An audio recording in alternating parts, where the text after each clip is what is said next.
Barry Gibb, known all over the world for his wide vocal range and high-pitched falsettos, is a member of one of the most commercially successful groups in the history of pop music, the Bee Gees. With a career spanning over 6 decades, he is one of the musicians with the record for the highest number of consecutive Billboard Hot 100 number ones, which is also coincidentally 6 and thus is the envy of many.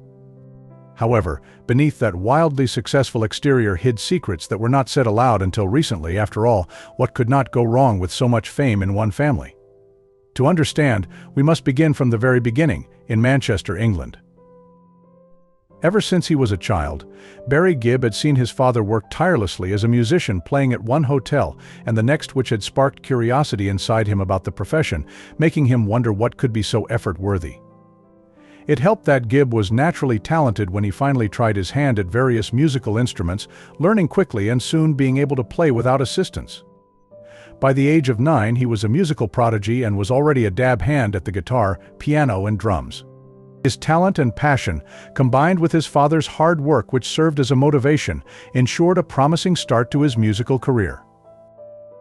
His interest in music was further cemented with the birth of his twin brothers, Robin and Maurice, who were also passionate about the same interest, and so started the journey of the Bee Gees, one of the most successful sibling bands in history. The practices began when all of them were children, with some of their friends and neighbors occasionally joining the brothers during these.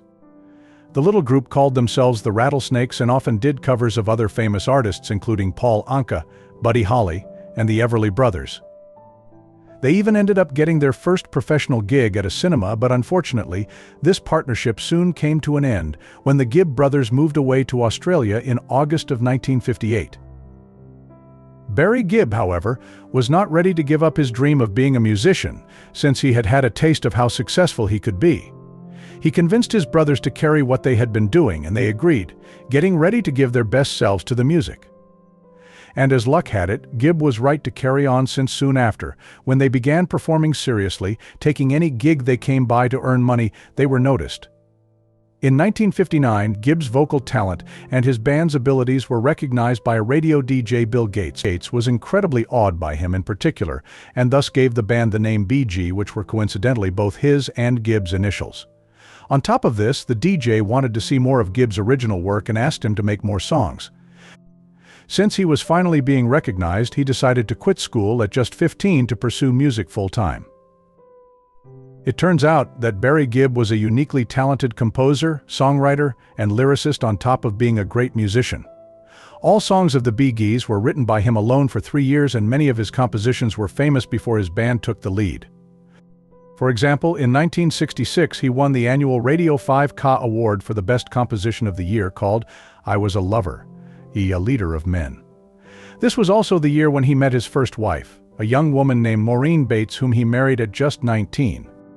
This resulted in nervous tension and hostility in his relationship with his brothers, since not only did he have to grapple with his marital problems at such a young age, but he also had to deal with the fame and pressure of being in the band. Tensions were at an all-time high, and he often fought with his brothers when it came to deciding the musical direction of the band. Ultimately, the pressure came to an all-time high, and Gibb collapsed. In 1970, he divorced his wife after just 4 years of marriage and broke away from the band, frustrated and heartbroken. It is said that music often has a cathartic effect when it comes to pain, and this was the case of Barry Gibb as well. Disillusioned with all that had been, he decided to pursue a solo career. He began recording his first solo album, but only ended up releasing one single, I'll Kiss Your Memory, which had limited success. Critics stated that this was because the concept of the album and the songs were too sentimental to have true musical depth. During this time he was indecisive, dabbling in acting, producing, and other ventures, looking for any way to fit in and belong in the world that had turned so strange to him. The tides, however, were about to turn.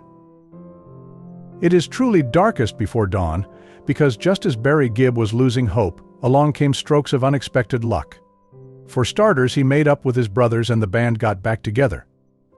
This time, after being apart and understanding their misunderstandings better, the band was stronger than ever. They released their first American #1 single, How Can You Mend a Broken Heart, in 1971, and encouraged by the success began recording an album for a film, Saturday Night Fever.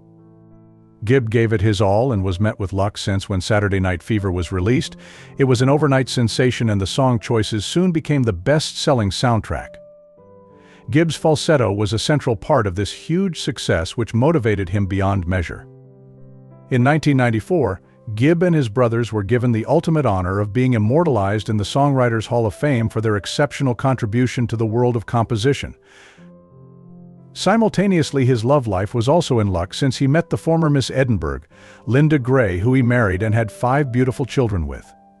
Unbeknownst to Gibb, Gray was also his angel in disguise and soon showed him how. However, he hid what she did for years until recently, when he finally revealed everything. It seemed that behind closed doors, the Bee Gees members were not doing very well. Gibb reported that his brothers had found troubling ways to deal with the pressure of their newfound fame. His brother Maurice had turned to scotch and coke, which developed into a serious drinking problem that led him to go into rehab. As for his twin Robin, he became a frequent user of amphetamines. The youngest Andy was not a part of the band but still had a solo career of success after his brother's fame turned to cocaine and died at only 30. During this time, Gibb's wife was his savior. Gibb said, "My brothers had to deal with their demons, but I was married to a lady who wasn't going to have it. I could bring drugs into the house, but they would end up down the toilet. She never allowed me to go in that direction. I had to deal with my brothers being pretty much out there, but I was lucky." His sobriety also had the advantage of giving him the energy to spend time on more useful pursuits and continue his work. As it turns out, this resulted in him being bestowed with the honor of knighthood in 2018 for his outstanding contributions to music and charity and becoming the gallant Sir Barry Gibb.